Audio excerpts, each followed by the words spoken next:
Hey guys, Dr. Jake Dodds here, and we're continuing our video series, and we've been talking about different causes of making sure you're getting your health back on track. This week we're talking about our energetics portion, or giving your body more energy, and we're talking about food. So we finally got here. We got a lot of different things that can all play into it. Food obviously is one of those things that plays a big role in the overall energy of the body. Now, today we're talking about fats, and I'm actually calling this one good fats. And before I dive into all this and break this down in a way that's going to be more easily conceivable for everyone. If you're like me, you probably grew up with like coloring the food chart like fats are bad, you shouldn't eat very much fat, and whatever you do, like don't eat animal fat because your heart's gonna explode and you're gonna die. Like that was always the message that I got growing up, and like for years and years that's what we were told. There's a lot of new research coming out that's saying that's not the case, right? So there's a really cool book that just came out called the Paleo Cardiologist. I actually just heard the guy speak a couple months ago, which was really cool.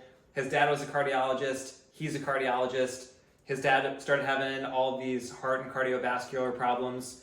And then through that process, he really dug into the research, and he's got all these different research articles listed out. So if you want like some more like research articles or like a different take from a cardiologist, somebody who deals with this all the time, Paleo Cardiologist book is a really great read, and again, that's going to be like a wealth of that scientific research, and he's combed through like everything and compressed what is going to be an easier way to review all that literature, because again, there's like thousands and thousands of research articles out of there.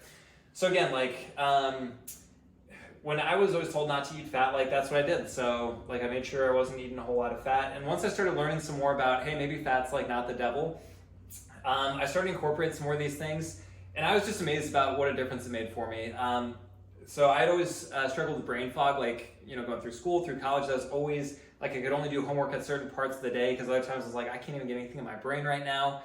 Always felt super scattered kind of thing. So eating fat actually just like, it felt like just like this nourishing wave on my brain. Like I just felt like I had so much more clarity and so much more consistent energy throughout the day. That was the other thing that always came up for me. I always get like these hangry periods, like that was kind of the joke, like Jake's hangry again kind of thing. And I was always like super hungry, like really looking forward to the next meals, like felt like it would take forever to get to the next meal because I really wanted to eat again. So for me, incorporating more fat in my diet, the biggest thing I noticed was my mental clarity, or that consistent energy for my brain. And the second thing was for my body, and just from a like not always feeling like I need to eat perspective, it's been awesome as well. Now, what I want to do is dig into more the science behind what good fats are, what they actually do for our body, and why you should even care about this at all. So the reason we should care about this is because every single cell in your entire body has a cell membrane, which is essentially the circle that makes up your cell, and it's made of fat. So it's estimated it's about 20% of your body weight is fat. In addition to that, your nervous system, so your entire brain, your spinal cord, all your nerves, they're mostly made of fat as well, and they actually depend on a good fat composition to transmit signals appropriately. So just right off the bat there, like we need fat to live, like our bodies are really dependent on fat, and that's just from like a structural component. Also energetically, our bodies are really designed to process fat. So we have our mitochondria, which is our energy making factories within our cells. They have multiple pathways that are designed specifically for running fat.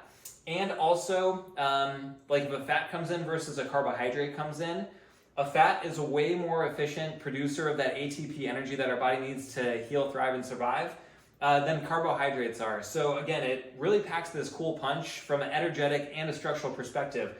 So we need to step away from this notion that fat's like this really scary thing, because the reality is we do need it to live, and it's a really important part of our bodies and of our energy supply. Now, when I started learning about this, it felt like super overwhelming, and even this board right now, I'd be like, what is this? Like, right, it just kind of looks overwhelming. We're gonna break it down step by step. It's actually not too bad. I think the issue is like there's these big, long, scary words that get slapped on everything, and you're like, I'm not a chemistry major, I don't know what you're talking about right now. So here it is, we're gonna break it down. So when we're talking about fats, there's saturated fats and there's unsaturated fats. So all the saturated fat means is, essentially with fats in general, what we have is we have carbons, and then what's attached to them is hydrogens, which is just these lines right here. So all a saturated fat means is that there's like the maximum amount of hydrogens possible, and it's just really nice structured the whole way through. So one carbon binds to another, it's got 4 hydrogen atoms to every single carbon. That's all that saturated fat means. Now, the flip side of that is we have unsaturated fats, and what that means is essentially there's less hydrogens on it. So chemically it acts a little bit different. And the best analogy that I ever heard that I absolutely loved was your unsaturated fats are kind of like bricks. So when we're talking about the cell membranes, everything that surrounds the cell, like if you're making a house and you want to make it really strong, you add a bunch of bricks, right? If you only have saturated fats, the issue is your house is supposed to have a door and window that things can come in and out of, like the cell needs to pass information outside it and it needs to be able to bring things in. So the unsaturated fats act like the windows and doors. So you need a blend of both. But like what I heard for a long time was like, oh, if you're gonna eat fats, make sure you eat unsaturated fats because the saturated fats are what's gonna like cause your heart to explode. So I still see this for people where they're like, oh, I just only want to eat unsaturated fats and I don't want to eat saturated fats. What they're finding is you should actually have a ratio of about 4-to-1, meaning you should have about 4 times as many saturated fats as unsaturated fats when we're talking about that cell membrane composition. So again, you want to make sure you have a strong house. If your cells can't build that proper house, if you will, they have a hard time communicating with each other, and then they have a hard time acting like they're supposed to. So with our health, we don't always like think about boiling it down all the way to our cells, but those are the building blocks of our body. Everything in your entire body is made of cells. And every single cell is made of that cell membrane. So again, this is a really important conversation. So again, that's the only difference between the unsaturated fats and the saturated fats. And again, they do work differently in different situations. They have different roles. So that's the first part that comes up, saturated versus unsaturated. And then the second thing that was always kind of confusing is like people talk about short chain fats, medium chain fats. Sometimes they'll get into talking about like long or very long fats as well. And it's like, what does that even mean? So again, it's not super complicated. All it's talking about is the amount of carbons that are in the fat. So short have 6 carbons in it, medium have 8 to 12, long have 14 to 18, and very long have 20 to 24. And again, these different structures are used for different things. So these ones right here, the short and the medium, they're going to be more of your energy producers. So what's cool about these is your liver can actually absorb those directly into your bloodstream and get it out to your body really quickly. So again, like if you've been dealing with feeling hangry, if your energy feels like it's up and down, these are ones you want to make sure you're getting into it. For me as well, one thing I always noticed was recovery time after workouts. Like I always felt like it took my body a really long time to get back on track, or I wasn't recovering as fast as some other people were. I feel like adding fats back in was a really big part of changing that for myself because I don't notice that anymore. So short and medium chain fats, where you're going to get most of those is going to be things like butter and coconut oil are the 2 primary examples for this. So again, these are going to be really good for energy and your cells can process those very easily. Coconut oil is going to be like 90% saturated fat. Butter is going to be more around like 50 to 60% fat, so that's got more of a blend between the 2.